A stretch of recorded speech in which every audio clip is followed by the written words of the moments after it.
तीन बेटे थे, लेकिन माँ का प्यार सिर्फ उसी बेटे के लिए था जो सबसे ज्यादा कमाता था। शर्मा परिवार में तीन बेटे थे, राकेश, सुरेश और मोहित। तीनों की शादी हो चुकी थी और पूरा परिवार एक ही छत के नीचे रहता था। सबसे बड़ा बेटा राकेश एक साधारण नौकरी करता था। मंझला बेटा सुरेश छोटी सी दुकान चलाता था। सबसे छोटा बेटा मोहित एक बड़ी कंपनी में ऊंचे पद पर था और सबसे ज्यादा कमाता था। शुरुआत में सब कुछ ठीक था, लेकिन जैसे जैसे मोहित की कमाई बढ़ने लगी, वैसे वैसे माँ शांति देवी का व्यवहार बदलने लगा। अब उनके लिए सबसे अच्छा बेटा मोहित था और सबसे अच्छी बहू पूजा। राकेश और उसकी पत्नी सीमा पूरे दिन घर का काम करते थे, फिर भी उन्हें कभी सम्मान नहीं मिलता। सुरेश और उसकी पत्नी कविता भी हर जिम्मेदारी निभाते थे, लेकिन उनकी मेहनत किसी को दिखाई नहीं देती थी।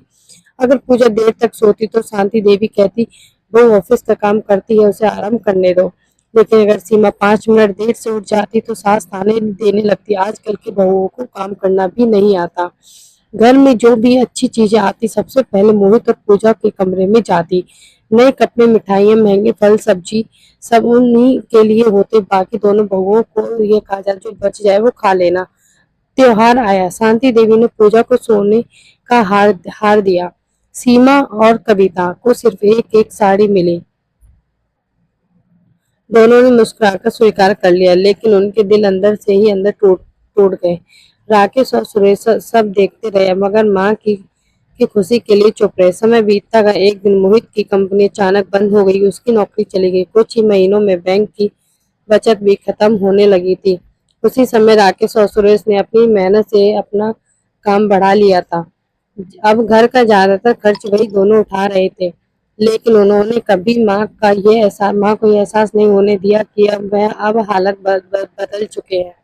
एक रात शांति देवी की तबीयत अचानक बहुत खराब हो गई। उन्हें तुरंत अस्पताल ले जाना पड़ा। मोहित के पास इलाज के लिए पैसे नहीं थे, लेकिन वह रोने लगा। तभी राकेश ने बिना कुछ कहे अपनी कई सालों की जमा पूंजी अस्पताल में जमा कर दी। सुरेश ने अपनी दुकान गिरवी रख दी ताकि इलाज में कोई कमी न रहे। सीमा और कविता दिन रात अस्पताल में शांति देवी की सेवा करती रही। दूसरी ओर पूजा अपने छोटे बच्चे की देखभाल और घर की परेशानियों में उलझी हुई थी। वे जितना कर सकती थी उतना करती रही, लेकिन आर्थिक स्थिति और परिस्थितियों कठिन थी। कुछ दिन बाद शांति देवी की तबीयत ठीक हो गई। जब उन्हें पता चला कि उनकी जान बचाने के लिए राकेश ने अपनी पूरी बचत और सुरेश ने अपनी दुकान दांव पर लगा दी, तो उनकी आंखों में आंसू बह निकले। उन्हें अपनी बरसों की गलती समझ में आ गई।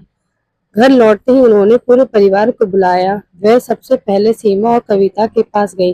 रोते हुए बोली, बहुओं, मैंने हमेशा तुम्हें कम समझा क्योंकि तुम्हारे पति कम कमाते थे।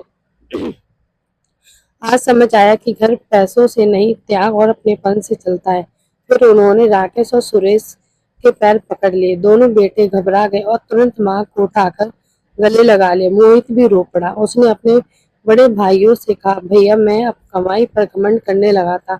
आज समझ आया कि सबसे बड़ा इंसान वही है जो मुश्किल समय में परिवार का साथ निभाए। उस दिन के बाद घर में कभी किसी की इज्जत उसकी कमाई से नहीं आकी गई। शांति देवी ने तीनों बहुओं को अपनी बेटियों की तरह अपनाया और तीनों बेटों से कहा, मेरे लिए अब तुम तीनों बराबर हो। माँ का प्यार कभी कमाई देखकर नहीं बंटना चाहिए। उस दिन वर्षों बाद उस घर में सच्ची खुशियां लौटी। सीख, परिवार में सबसे बड़ा वह नहीं होता जो सबसे ज्यादा कमाता है, बल्कि वह होता है जो सबसे ज्यादा साथ निभाता है। अगर वीडियो अच्छी लगी हो तो लाइक करें, शेयर करें, सब्सक्राइब करें।